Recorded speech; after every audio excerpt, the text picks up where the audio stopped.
자, 여러분, 우리 오늘도 비잔티움 제국에 대해서 공부해 봅시다. 앞에 화면에 나온 거는 비잔티움 제국의 황제와 황후의 모습이에요. 그래서 이제 그 사람들의 어떤 전통 복식을 보면서 한번 비잔티움 제국이 어떤 나라였는지 호기심을 다져보고 넘어가 보면, 요것도 저번과 마찬가지로 필기 쓰지 말고 그냥 여러분들이 강의를 듣는 장면을 촬영해서 캡처나 촬영을 해서 그거를 인터넷에 올리는 걸로 합시다. 알겠죠? 자, 그래서 비잔티움 제국은 어떻게 성립했느냐? 로마가 여러분, 요렇게 이 전체가 로마 제국이었던 건 알죠? 이 로마가 이제 테오도시우스 왕제 때 동서로 분열했을 때, 이 분열 당시의 동로마를 비잔티움 제국이라고 해요. 그래서 이제 이 동서로 갈리고 서로 많은 게르만족이 이동해서 게르만 왕국을 세우고 프랑크 왕국이 등장하고 노르만족이 이동하면서 이제 힘 있는 사람이 등장하면서 각지의 이제 중세시대 장원제와 주종 관계를 주로 하는 봉건제도가 등장하였다. 이런 내용을 우리가 배웠을 거야. 그렇다면 그 동쪽에 1000년 더 갔던 동로마는 어떻게 지속이 되었는가? 그걸 요 시간에 볼 거예요. 그래서 동로마의 수도는 여기 콘스탄티누스 황제가 만들었던 도시인 콘스탄티노플이고, 이 콘스탄티노플을 중심으로 1000년을 더 갔던 동로마 어떤 나라인지 보면, 일단 이러한 그 동로마 제국, 비잔티움 제국의 발전을 이끈 사람은 유스티니아누스예요. 그래서 6세기 때 여기 이제 나와 있는 사람이 유스티니아누스 황제인데, 이 사람은 활발한 정복 사업을 통해서 옛날 서로마 영토의 일부를 회복합니다. 그래서 원래 비잔티움 제국이 처음 만들어질 당시에는 요 핑크색 그 영토를 지니고 있었다면, 유스티니아누스 때 요 녹색으로 칠해진 부분도 회복하면서 비잔티움 제국의 최대 영토를 확보하게 되고 비잔티움 제국이 전성기를 맞이하게 돼요. 그리고 이 유스티니아누스 같은 경우에는 유스티니아누스 법전이라는 것을 편찬해서 우리 지난 시간에 배웠다시피 로마는 법이 발전한 나라였잖아. 건축과 법률이 발전한 나라였는데, 그러한 전통을 이어서 로마법을 집대성하고 이를 발전시키면서 유스티니아누스 법전이란 걸 만들어요. 그래서 이제 유스티니아누스 법전, 유스티니아누스 관련해서 보고, 그 다음에 이제 하기야 소피아라고도 하는데, 비잔티움 제국의 수도인 콘스탄티노폴리스에 성 소피아 성당이라는 성당을 재건하게 됩니다. 요게 이제 성 소피아 성당인데 상당히 아름답죠, 여러분? 이 성 소피아 성당을 재건하면서 당시에는, 지금은 세계 최대는 아닌데 이 당시에 세계 최대 성당이었어요. 그러면서 이제 어떤 비잔티움 문화의 절정을 보여주는 그런 이제 건축물이라고 생각하면 돼요. 그래서 비잔티움 제국의 문화의 절정인 성 소피아 성당을 만들면서 원래 있었던 성당인데 다시 재건한 거죠. 그래서 이러한 건축물을 통해서 당시에 어떤 좋았던 비잔티움 제국의 전성기를 보여줍니다. 자, 그리고 넘어가서 이러한 비잔티움 제국은 아까 성립, 동로마, 서로마 갈릴 당시의 동로마가 발전, 비잔티움 제국의 유스티니아누스 황제 때 발전을 했는데 어떻게 멸망하였는가? 먼저 각 지방에서 지방 세력이 강해지는 거야. 지방이 강해지면 당연히 중앙에 있는 황제권은 어떻게 되겠어요? 약해지겠죠?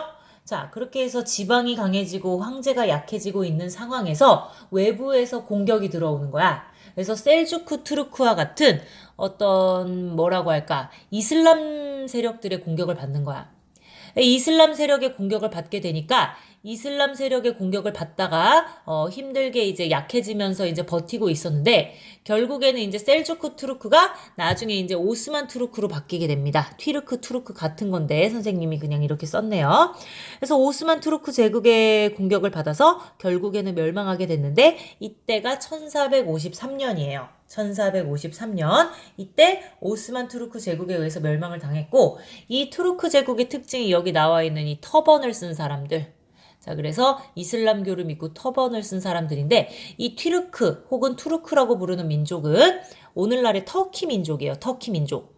그래서 이 투르크를 이끄는 왕족이 셀주크인 경우에 셀주크 티르크, 그리고 오스만인 경우에 오스만 투르크 이렇게 부르는데 이 투르크족의 공격을 받아서 멸망을 하고 말았습니다. 안타깝죠?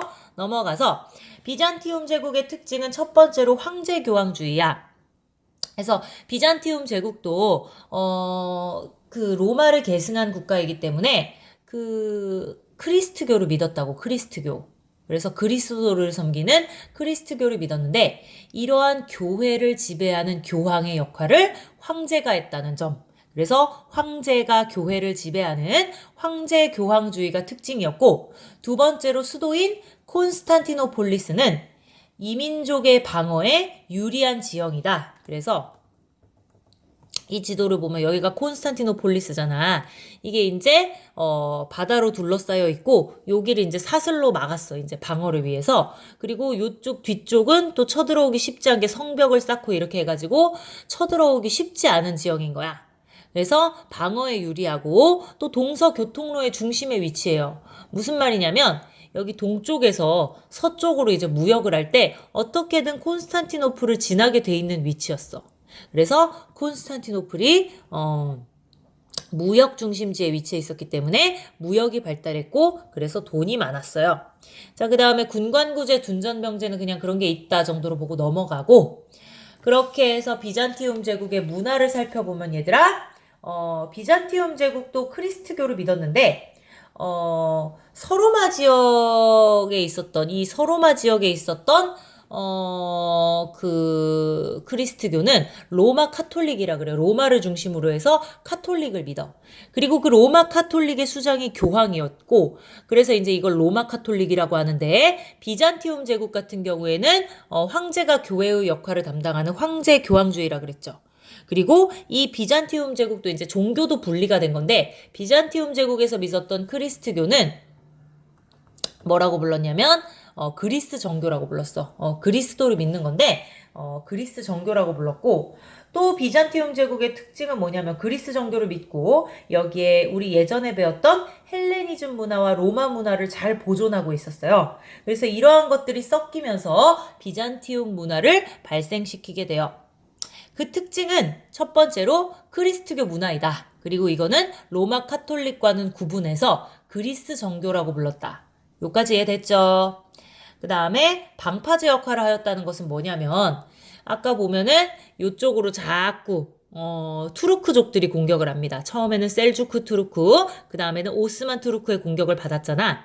그래서 투르크족의 공격을 받았는데 이러한 이슬람 세력의 공격으로부터 방어해 주었던 방파제 역할을 했다는 거야. 그리고 기존에 있었던 그리스, 여기도 그리스 옛 영토잖아. 그리고 헬레니즘 옛 영토. 그래서 그리스 헬레니즘 그리고 로마 문화를 많이 보존했어요. 서로마 같은 경우에는 게르만족들이 쳐들어오고 새로운 나라가 형성되고 하는 과정에서 옛 그런 전통들이 많이 사라졌는데, 여기는 그리스 헬레니즘 로마 문화의 그런 어떤 잔재들을 잘 보존하고 있다가 나중에 이러한 것들이 이제 비잔티움 제국이 멸망하면서 이 멸망할 당시에 이 보존된 문화들을 가지고 얘들이 로마로 갑니다. 이탈리아로 가요.